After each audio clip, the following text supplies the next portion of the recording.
ना बाप बड़ा ना भैया, ना बीवी है ना बच्चा, तो सबसे बड़ा कौन है?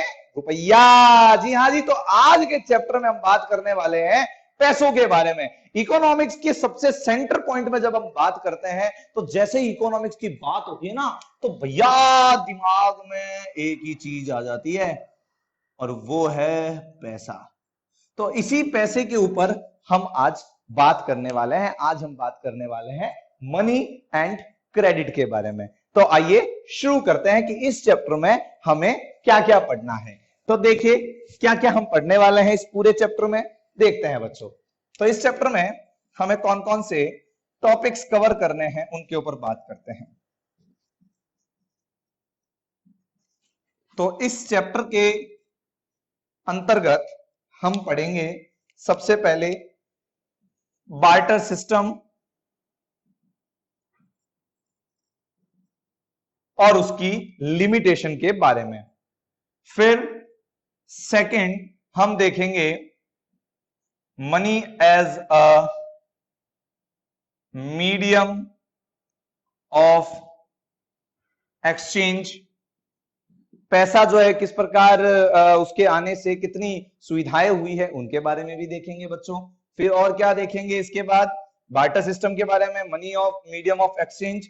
फिर हम देखेंगे लोन एक्टिविटीज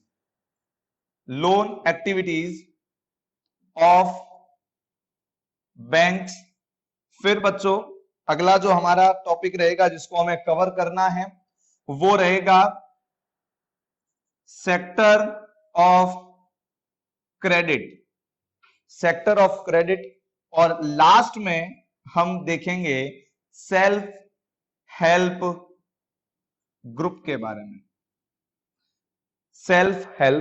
बारे में, जिसको हम शॉर्ट में SHG भी कह देते हैं। और फाइनली छठे बार यानी छठा टॉपिक जो रहेगा, हम पूरे चैप्टर का एक साथ क्या ले लेंगे?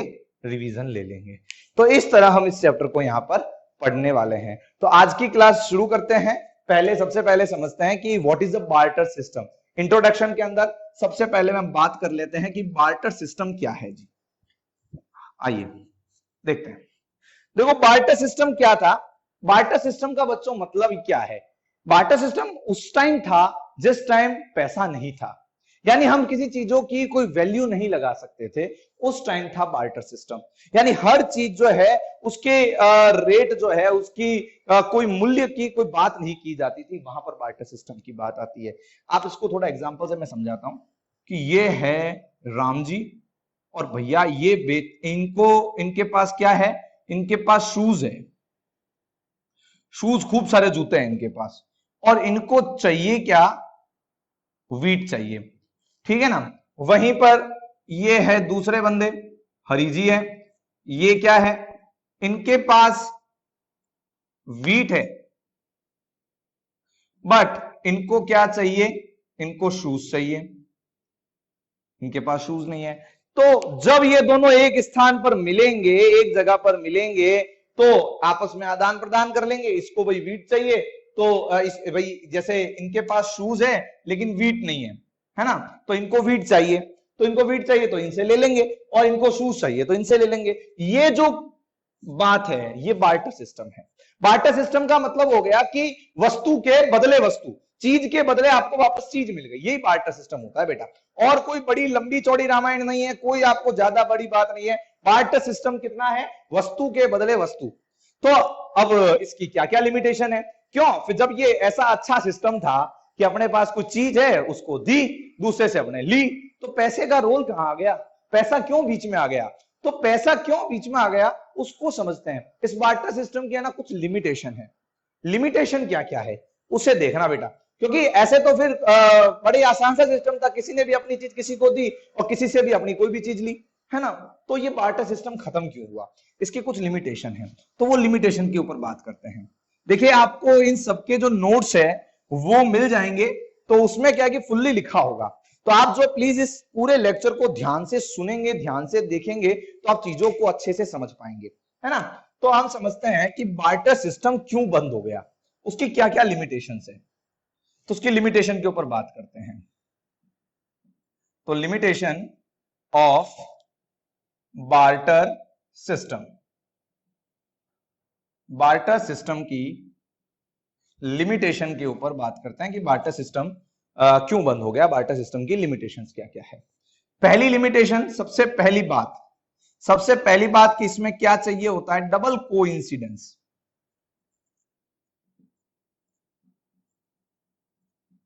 डबल कोइंसिडेंस चाहिए, यानी कि वहां पर हमने देखा कि राम जी को ऐसे, राम जी के पास क्या थे, शूज थे, वीट नहीं थे।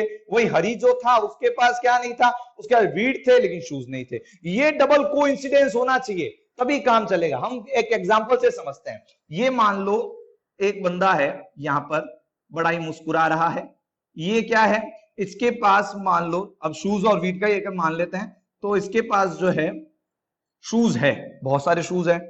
इसको क्या चाहिए, इसको भी वीट चाहिए, वीट इसके पास नहीं है।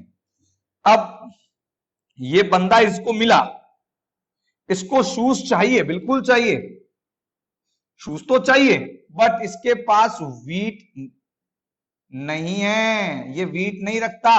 अब यहां पर देखो एक कोइंसिडेंस तो हो रहा है कि भाई इसके पास शूज है, इसको क्या चाहिए, इसको भी शूज चाहिए, इसके पास शूज नहीं है, लेकिन शूज के साथ साथ इसके पास वीट भी नहीं है।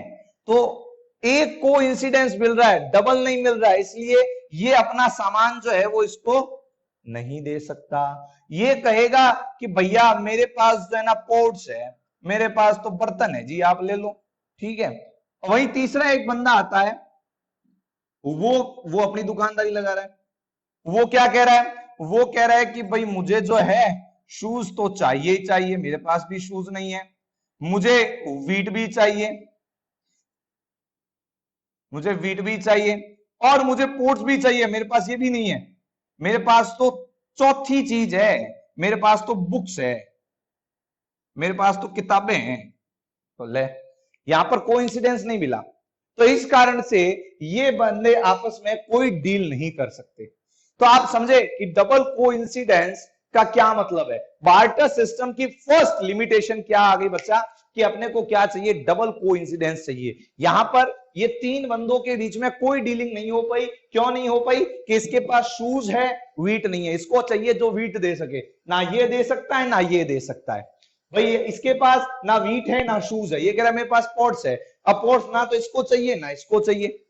तो कंडीशन इस तरीके से घूम चुकी है, तो इस कारण इनके बीच में कोई व्यापार नहीं हो पाता है। तो पहली आपने लिमिटेशन देखी, क्या है, डबल कोइंसिडेंस। दूसरी बात क्या है, पहला तो हमने समझ लिया, दूसरी चीज क्या है, दूसरी लिमिटेशन इसकी क्या है बच्चों, दूसरी लिमिटेशन है कि भाई ये बहुत ज्यादा क्या है, टाइम कंज्यूमिंग है, टाइम कंज्यूमिंग है and complex, time consuming and complex system. भाई हर व्यक्ति को कितना टाइम लगेगा, भाई मेरे को वीट चाहिए और वीट मैं उसी को दूंगा जिसको शूज चाहिए, तो मैं ढूंढता हूं ऐसे बंदे को भाई उसके पास शूज भी हो और वीट हो, तो ऐसा कोइंसिडेंस मिलने के लिए घूमना पड़ेगा बार बार, तो बंदा पॉसिबल हो पाएगा कि बिल्कुल नहीं हो पाएगा, ऐसा काम पॉसिबल हो पाएगा क्या, नहीं हो पाएगा। तो दूसरी समस्या हो गई इसकी बड़ी, time consuming and complex system. देखो पहली लिमिटेशन हमने पढ़ ली इसकी, दूसरी लिमिटेशन ये हो गई। तीसरी लिमिटेशन क्या है, तीसरी लिमिटेशन है इसकी कि वैल्यू की कोई, मतलब किसी चीज की कोई वैल्यू नहीं बन पाएगी। जैसे समझो expression of value for goods, कहने का मतलब ये है कि बंदा जो है ना ये कहेगा कि मैं आपको 100 शूज दे रहा हूं, किसके बदले दे रहा हूं, 1 लीटर पेट्रोल के बदले। अब बताओ भाई 100 जोड़ी जूते जो है 1 लीटर पेट्रोल के बदले दिए जा रहे हैं। तो यानी कि किसी भी चीज की वैल्यू जो है वो यहां डिफाइन नहीं हो पा रही है कि पेट्रोल की वैल्यू क्या है, शूज की वैल्यू क्या है, वो डिफाइन नहीं हो पा रही है। तो इस प्रकार हमने ये देखा अब तक कि बार्टर सिस्टम जो है वो एक ऐसा सिस्टम है जिसमें एक वस्तु के बदले दूसरी वस्तु ली अथवा दी जाती है, परंतु साथ ही साथ उसमें कुछ लिमिटेशंस है। और वो लिमिटेशंस है कि सबसे पहली बात डबल कोइंसिडेंस, दूसरी समस्या टाइम कंज्यूमिंग, और तीसरी समस्या कि किसी भी वैल्यू, किसी भी चीज की, किसी भी गुड्स की कोई वैल्यू नहीं लगाई जा पा रही है। तो आपको ये चीज समझ में आ चुकी होगी यहां पर, ठीक है जी। तो अब इससे ओवरकम कैसे पाए, किस तरह हम जो है इस समस्या का हल कर सकते हैं, किस प्रकार इस प्रॉब्लम का सॉल्यूशन किया जा सकता है, तो उसके लिए अवतार हुआ मां लक्ष्मी का, यानी कि पैसे का, मनी। ठीक है, जब मनी बन गया मीडियम ऑफ एक्सचेंज, तो ये मनी क्या बन गया, medium of exchange, money intermediate बन गया इन सबके बीच में। जब पैसा आ गया, अब मान लो किसी को अपना कोई भी सामान लाना है, उसके जेब में पैसे होने चाहिए, उसने दिए और काम हो गया। अब देखो पैसे के आने से क्या ये तीनों समस्या सॉल्व आउट हुई क्या, आइए जांच कर लेते हैं। देखो सबसे पहली समस्या, सबसे पहली प्रॉब्लम बच्चों हमारे सामने क्या आई थी, पहला जो लिमिटेशन थी, पहली जो लिमिटेशन थी वो क्या थी, वो थी डबल को इंसिडेंस वाली। डबल को इंसिडेंस वाली समस्या का क्या हमारे साथ सॉल्व हो गई, देखते हैं। देखो डबल को इंसिडेंस वाली समस्या पैसे आने से बिल्कुल समाप्त हो गई। क्यों समाप्त हो गई, अब ये कोई बंदा है, इसके पास क्या है, पैसा है, तो ये अपना कोई भी सामान किसी को भी ला सकता है, किसी से भी ला सकता है, उसे जरूरी नहीं है, उसे ऐसा ही बंदा ढूंढना पड़ेगा कि जो उसका सामान खरीदे, कोई जरूरी नहीं है। तो ये इसके पास अगर पैसा है तो वो बाजार की किसी भी दुकान से जाकर कोई भी सामान लेकर आ सकता है। तो डबल को इंसिडेंस वाली समस्या खत्म। दूसरी समस्या बचा, दूसरी समस्या भी खत्म हुई क्या, बिल्कुल खत्म हुई, टाइम कंज्यूमिंग एंड कॉम्प्लेक्स। तो ये भी मनी आने से, पैसे के आने से ये भी क्या हो गई, बहुत सिंपल खेल हो गया ना, बहुत आसान हो गई चीज, कोई दिक्कत नहीं हुई, बहुत आसान खेल हो गया जब पैसा आ गया, है ना। तो पैसे के आने से जो ये टाइम कंज्यूम हो रहा था, जो सिस्टम बड़ा कॉम्प्लेक्स था, ऐसे बंदे को ढूंढो जिसके पास ये चीज हो, जो ये चीज लेने वाला हो, तो ये भी खत्म। तो चीज क्या हो गई, बिल्कुल सिंपल हो गई। और अगली और लास्ट, हर चीज की कोई वैल्यू बढ़ गई। भाई चीनी जा रहे हैं ना मार्केट में तो 32 रुपया किलो है ना। चीनी अगर मार्केट शुगर लेने जा रहे हो तो 32 रुपया किलो आ रही है, तो वैल्यू तो बनी किसी चीज की, पेट्रोल और शूज की तरह तो नहीं रहा खेल। तो इस तरह आपने समझा कि पैसे के आने से किस प्रकार सभी समस्याओं का हल हो गया, सभी समस्याएं जो है वो सुलझ गई। समझ में आ रही है बिल्कुल अच्छे से आपको बात। और आगे थोड़ा सा इसको समझते हैं कि पैसा ने और क्या क्या काम किए और पैसे की फॉर्म कौन कौन सी है। देखिए बच्चों, ये हमने ये देखा कि पैसे के आने के, रुपयों के आने से, मनी के आने से इन सभी समस्याओं का क्या हो गया बच्चा, हल हो गया। आगे देखते हैं, लेक्चर को और समझते हैं। मॉडर्न फॉर्म्स ऑफ मनी, है ना, मॉडर्न फॉर्म्स ऑफ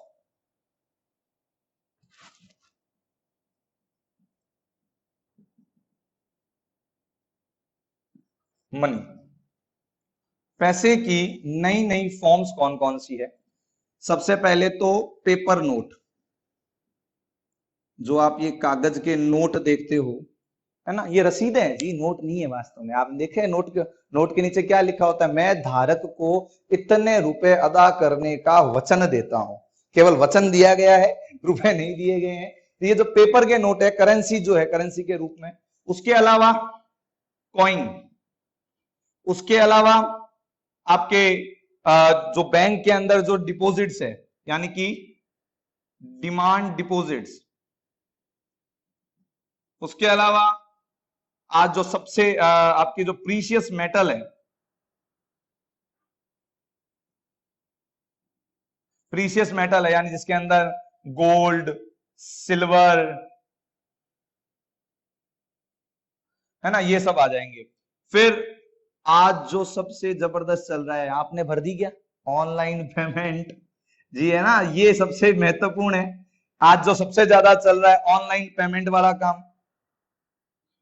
तो ये सभी जो है फॉर्म्स ऑफ मनी है, मनी के प्रकार है अलग अलग टाइम्स में। मॉडर्न फॉर्म्स ऑफ मनी कौन कौन से हो गए, paper note, coin, demand deposit, precious metal, online payment, ये सभी इसके अंदर शामिल किए जा सकते हैं।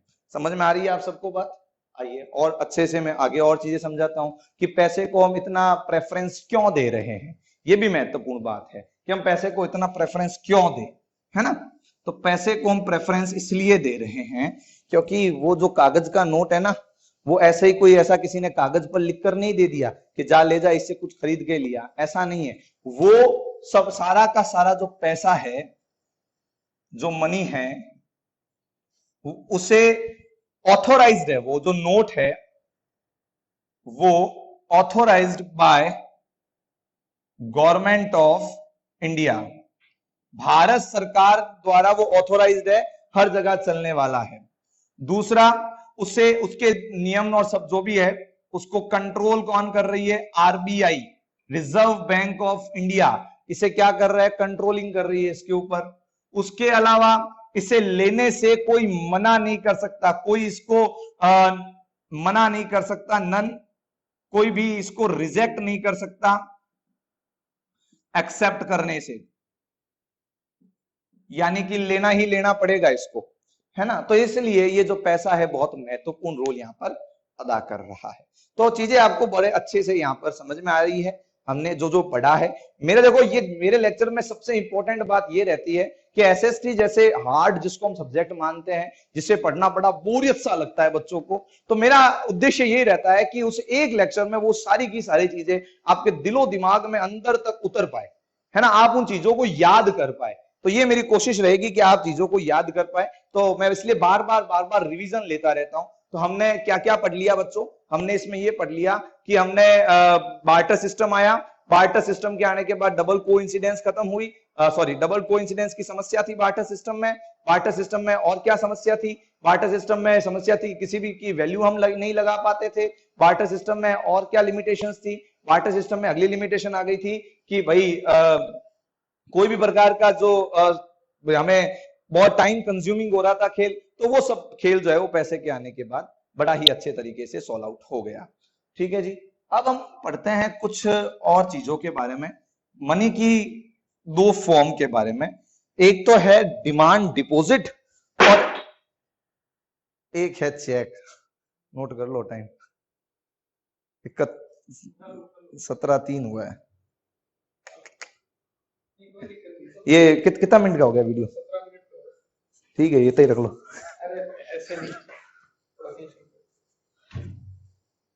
सेट हो जाएगा ना ये बीच में। हाँ, आइए, तो दो चीजें हो गई, एक है डिमांड डिपॉजिट और दूसरी है चेक। तो उनके बारे में और हम बात कर लेते हैं, है ना। डिमांड डिपॉजिट सबसे पहले बात करते हैं। डिमांड डिपॉजिट डीडी क्या है ये? डिमांड डिपॉजिट्स की अगर बात करें बच्चों, तो डिमांड डिपॉजिट का मतलब हो गया आपके बैंक के अंदर हम जो पैसे जमा करवाते हैं, बैंक के अंदर जो हमने पैसे जमा करवाए हैं वो पैसे हम जब चाहे निकलवा सकते हैं, यानी वो पैसे जिनको हम जब चाहे निकलवा सकते हैं, जिनकी डिमांड हम करें और वो पैसे हम निकलवा सके, वही क्या है? हमारे डिमांड डिपॉजिट्स है। जैसे मान लो एग्जांपल से समझते हैं कि भाई ये श्याम जी है, इन्होंने क्या कर लिया है, अपने बैंक के अंदर 25,000 रुपए जो है जमा कर दिए। क्या बात है, 25,000 रुपए इनके बैंक अकाउंट में जमा है। अभी जैसा इनको जितनी जितनी जरूरत है उतनी डिमांड करते हैं और उतना पैसा वो निकाल लेते हैं और अपने घर के खर्चे में लगा लेते हैं। तो डिमांड डिपॉजिट वाली बात आ गई। और दूसरी चीज है चेक। चेक की अगर बात करें तो चेक एक प्रकार से एक कागज का ऐसा टुकड़ा है जिस पर क्या है कि एक इंस्ट्रक्शन है बैंक को, यहां पर बैंक का नाम लिखा होता है। कई बार क्या है कि बोर्ड के अंदर जो है ना चेक का फॉर्म भी पूछ लेते हैं, या बैंक का नाम होता है, या आप किसको पे कर रहे हो उसका नाम आपको लिखना होता है, यहाँ पे आपको एक अमाउंट लिखना होता है और अपने अकाउंट का नंबर लिखना होता है और सिग्नेचर करना होता है। चेक जो होता है वो एक प्रकार से इंस्ट्रक्शन होते हैं बैंक को कि भाई जो ये चेक लेकर आया है उसे मेरे खाते में से जो इतना अमाउंट इस पर लिखा है वो अमाउंट इसको दे दो। ये कहलाता है चेक। देखो मैं जितनी भी डेफिनेशंस है वो आपको पीडीएफ की फॉर्म में मिल जाएगी, तो उसकी आपको चिंता करने की आवश्यकता नहीं है बिल्कुल भी। तो चेक क्या है और डिमांड डिपॉजिट्स क्या है ये आपको अच्छे से समझ में आ चुके होंगे। अब आगे बढ़ते हैं और लोन एक्टिविटीज को समझते हैं कि बैंक की लोन एक्टिविटीज कैसे कैसे होती है, उनके बारे में समझते हैं, और लोन क्या है उसके बारे में भी हम समझते हैं थोड़ा सा। आइए देखिए, बहुत सारी चीजें हैं वैसे तो बताने को, लेकिन हमारी जो 10th क्लास में जितना हमें काम आ रहा है ना, हमें केवल उतना ही पढ़ना है। इकोनॉमिक्स के अंदर जितनी चीजें हमारे यूजफुल है उतनी चीजें ही हमें देखनी है। तो अगली हम बात कर लेते हैं हम इसके थर्ड पार्ट पर, जो हमने लिया है loan activity, loan activities of banks, banks की लोन एक्टिविटीज के ऊपर बात करते हैं। देखिए हम क्या करते हैं, हम अपने जो हमने पैसा कमाया उस कमाए गए पैसे में से कुछ क्या करते हैं, सेविंग्स करते हैं। इन सेविंग्स को हम क्या करते हैं जी, बैंक में जमा करवा देते हैं, बैंक में जमा करवा देते हैं, है ना। और कुछ लोग ऐसे होते हैं जो बैंक के पास आते हैं और बैंक से कुछ रुपए ले जाते हैं। ये जो लोग होते हैं ये बैंक से एक सहायता लेते हैं, कभी इनको कोई आवश्यकता है तो बैंक क्या करती है, इनको देती है लोन, यही कहलाता है लोन, बैंक देती है इनको लोन। अब इनको वापस क्या चुकाना होता है, इनको चुकाना होता है कि जो बेसिक लोन इन्होंने लिया है वो, और साथ में कुछ इंटरेस्ट। ये क्या है, इंटरेस्ट क्या होता है बच्चों, इंटरेस्ट की क्या बात हो गई। तो ये जब बैंक से इसने कुछ लोन लिया है तो उसका बैंक कुछ चार्ज लगाती है, वो क्या होता है, इंटरेस्ट।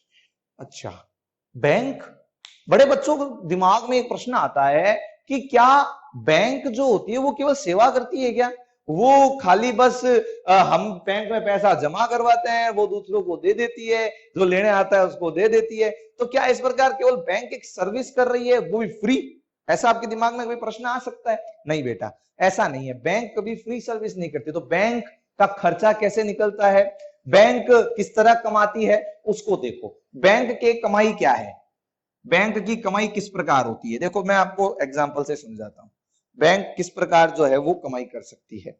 देखो ये बात हो गई बैंक की, है ना। ये है आपके, जब छोटे बच्चे थे ना, एक बैंक पढ़ा होगा आपने, बच्चा चिल्ड्रन बैंक, तो मनोरंजन बैंक है ये आपकी बैंक हो गई, मान लेते हैं एक बार, ठीक है जी। तो ये बैंक हो गई आपके।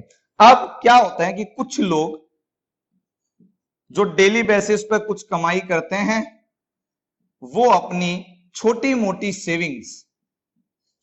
सेविंग्स जो है वो यहां पर जमा करवाते हैं। हम छोटी मोटी सेविंग्स जो है वो यहां पर जमा करवाते हैं। मान लो कुछ लोग जो है मिलकर, एक एग्जांपल ले रहे हैं, कोई एग्जैक्ट डाटा मैं नहीं बता रहा हूं, यहां पर एक एग्जांपल लेते हैं। यहां पर मान लेते हैं ये कुछ लोग जो मिलकर जो है बैंक को 10,000 रुपए, ठीक है ना, 10,000 रुपए बैंक को क्या दे रहे हैं, जमा करवा रहे हैं, बैंक में पैसे जमा करवाते हैं। बैंक क्या करेगा, बैंक इन लोगों को कुछ क्या देगा, इंटरेस्ट देगा। इन लोगों ने पैसा जमा करवाया है इसीलिए इनकी बचत खातों में इनमें कुछ इंटरेस्ट देगा। मान लेते हैं कि बैंक जो है इनको कुछ इंटरेस्ट देती है और वो इंटरेस्ट मिलाकर ये रुपए हो जाते हैं 10,100 रुपए, ठीक है। जो भी इंटरेस्ट है, मान लेते जो भी इंटरेस्ट बैंक ने दिया और वो रुपए हो जाते हैं 10,100 रुपए। 10,000 बैंक में जमा करवाए और 10,100 रुपए बैंक ने दिए। अरे सर 100 रुपए तो बैंक ने अपनी जेब से दे दिए, ना ना, इतनी सैनी थोड़ी है बैंक। क्या करेगी बेटा, वो यहां पर अब जो है कुछ धन्ना सेठ लोग जो समय समय पर जिन्हें आवश्यकता होती है, ऐसे लोग आते हैं और ऐसे लोग क्या करते हैं जी, पैसे बैंक से लेते हैं। क्या करते हैं, बैंक से पैसे लेते हैं। तो मान लेते हैं कि बैंक से इन लोगों ने 10,000 रुपए ले लिए, ठीक है। अब देखो समझना, बैंक, इतने सब लोगों ने मिलकर 10,000 बैंक को दिए और ये जो है बैंक से कुछ इंटरेस्ट जो है मिला के 10,100 रुपए इन लोगों को वापस मिल गए इंटरेस्ट के रूप में। और ये जो लोग हैं जो बैंक से क्या ले रहे हैं बेटा, लोन ले रहे हैं, है ना। तो 10,000 रुपए इन लोगों ने ले लिया बैंक से लोन। अब ये वापस जब बैंक को जमा करवा रहे हैं ना बेटा, तो क्या कर रहे हैं, तो ये बैंक में जमा करवा रहे हैं 10,200 रुपए। ले, अब बात समझ में आई। ये 100 और 200 रुपए के बीच में जो 100 रुपए है ना, ये बैंक की क्या है जी, कमाई हो गई, है ना। तो बैंक इसी, और भी बहुत सारी फॉर्म्स है बैंक के कमाने के, ये एक सबसे बेसिक जो काम है बैंक का कमाने का वो यही है कि बैंक क्या करती है, बैंक जो पैसा जमा कराने वाले हैं उनसे लेती है, जो पैसा जमा कराने वाले हैं उनसे लेती है, उसको कुछ इंटरेस्ट देती है और जो लोन लेने वाले हैं उनको देती है, उनसे कुछ इंटरेस्ट लेती है, और इस लेने और देने में इंटरेस्ट में जो डिफरेंशियस है, ये बैंक की क्या होती है? कमाई होती है। ये बैंक की बेटा क्या हो जाती है? कमाई हो जाती है। तो आपको ये समझ में आया होगा कि बैंक की कमाई जो है वो किस प्रकार से होती है। अब बैंक से लोन लेने के क्या एडवांटेज है, क्या डिसएडवांटेजेस है? सबसे पहली बात, एडवांटेजेस की बात करें तो कोई भी बंदा अगर अपने उद्योग को, अपने काम को गति देना चाहता है तो वो बैंक से लोन ले लेता है, तो और वो लोन उसे आसानी से मिल जाता है। डिसएडवांटेजेस की अगर बात करें तो बैंक से लोन लेने के लिए आपको एक बड़ी लंबी चौड़ी प्रक्रिया को पूरा करना होता है, बहुत सारे साइन करने होते हैं। अगर आपको ऐसे लोन नहीं देते, एक बड़ी सी कागज शीट दे देंगे, आगे साइन करो, पीछे साइन करो, दाएं साइन करो, बाएं साइन करो, बहुत सारा साइन वाइन करवाते हैं और बहुत सारी कोलेटरल भी आपसे जमा कर लेते हैं, और इसी आधार पर वो आपको क्या देते हैं? लोन देते हैं। और बहुत सारे लोग ऐसे होते हैं जिनके पास ऐसे कोलेटरल नहीं होता है, इसी कारण वो लोग क्या नहीं ले पाते हैं? लोन नहीं ले पाते हैं। तो आज के लेक्चर में हम इतना ही लेंगे। आगे के लेक्चर के अंदर हम देखेंगे कि किस प्रकार आपके सेक्टर ऑफ क्रेडिट है, क्रेडिट के कौन कौन से सेक्टर है, और सबसे most important topic self help group, जिससे पिछले कई सालों से क्वेश्चन बन भी रहा है कि सेल्फ हेल्प ग्रुप क्या क्या है और वो कैसे कैसे काम करता है, उसके बारे में हम बात करेंगे। और ये देखेंगे किस प्रकार फॉर्मल सेक्टर में लोग जो है लोन लेने में उनको क्या फायदे हैं, और इनफॉर्मल सेक्टर में लोन क्यों लोग ले रहे हैं, उसके ऊपर भी डिस्कस करेंगे। तो थैंक यू फॉर वॉचिंग, देखते रहिए, सीखते रहिए अल्फा मेंटर के साथ।